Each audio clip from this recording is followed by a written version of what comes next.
Four season pizza, তাও আবার live তৈরি করতেছে নাটোরের নাজিরপুরে। জি হ্যাঁ, আসসালামু আলাইকুম, হ্যালো এভরিওয়ান, কি অবস্থা সবার, সবাই কেমন আছেন? তো আমি আপনাদের তো অনেক ভালো আছি। তো যাই হোক গাইজ, নাজিরপুরের যে পিৎজা বার রেস্টুরেন্ট আছে ওইখানে নতুন একটা পিৎজা লঞ্চ করছে, সেটার নাম হচ্ছে ফোর সিজন। তো ওই রেস্টুরেন্টের ওনার আমাকে বললো যে ভাই আসেন, আমাদের যেই নতুন পিৎজাটা আছে তো ওই পিৎজাটা একটু আপনি ভিডিও করে দিয়ে যান। তো বললাম আচ্ছা ঠিক আছে, তাহলে আসতেছি। আর আপনারা তো সবাই জানেন যে এখন বর্তমানে নাজিরপুর বাজারে আমার একটা দোকান আছে, সো এই কারণে প্রচুর পরিমাণে ব্যস্ত থাকতে হয়, যার কারণে দিনের বেলা কোথাও বের হতে পারি না।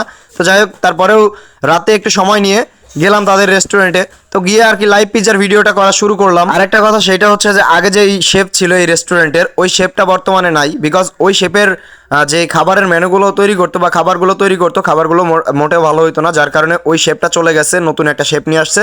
আর সেটা হচ্ছে এই শেফ, এর নাম হচ্ছে মতিন। তো ও আমার ভাতিজাই হয়।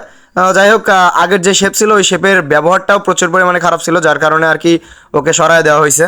তো যাই হোক, আপনারা এখানে গেলে অবশ্যই পাবেন। তো এই যে দেখতেই পাচ্ছেন আমাদের ফোর সিজন পিৎজাটা রেডি হয়ে গেছে অলরেডি। এই পিৎজাটার ফোর সিজন নাম দেওয়ার পিছনে রিজন হচ্ছে যে এই পিৎজাটাতে 4টা ফ্লেভার আছে। 4টা ফ্লেভারের ভিতরে একটা হচ্ছে চিকেন, 2 নম্বরটা হচ্ছে যে মাশরুম, 3 নাম্বারটা হচ্ছে বেবিকর্ন এবং 4 নাম্বারটা হচ্ছে চিকেন সসেস। এই পিৎজাটা তৈরি হইতে আমাদের সময় লাগছিল প্রায় 10 মিনিটের মতো, তারপরে আর কি আমাদের পিৎজাটা রেডি হয়ে যায়। আর এখন বর্তমানে যেই শেফ আছে ওই শেফের কাজ খুবই ফাস্ট। যাই হোক, আমাদের ফোর সিজন পিৎজাটা রেডি হয়ে গেছে। দেন তারপরে আসলো ফটোশুটের পালা, আর সবাই মিলে ফটোশুট করতেছিল। তো আমিও মজা করে আর কি খাওয়ার অভিনয় করতেছিলাম। আর একটা কথা সেটা হচ্ছে যে আগে তো এখানে পিৎজা বা যেটাই খাইতো সেইটা রিভিউ শিট ছিল না। তো এখন থেকে নতুন একটা নিয়ম তৈরি হয়েছে, সেটা হচ্ছে যে এখানে আসলে যেই কাস্টমারই হোক খাবেন, খাওয়ার পরে যেই খাবারটাই খাবেন সেই খাবারের একটা রিভিউ দিয়ে যাবেন যে খাবারটা কেমন হয়েছে। যদি খাবারটা ব্যাড হয় তাহলে অবশ্যই ব্যাড রিভিউটাই দিয়ে যাবেন, তাহলে খাবারটা উন্নত করার ট্রাই করবে। কারণ হচ্ছে যে যদি কাস্টমার রিভিউ খারাপ আসে তাইলে ওরা বলছে নিজে থেকে যে কাস্টমার রিভিউ খারাপ আসলে ভাই আমরা খাবারটা উন্নত করব। তো যাই হোক, তারপরে আসে খাবার পালা। যদি ফোর সিজন পিৎজার টেস্টের কথা বলি তাহলে বলবো অসাধারণ। আমি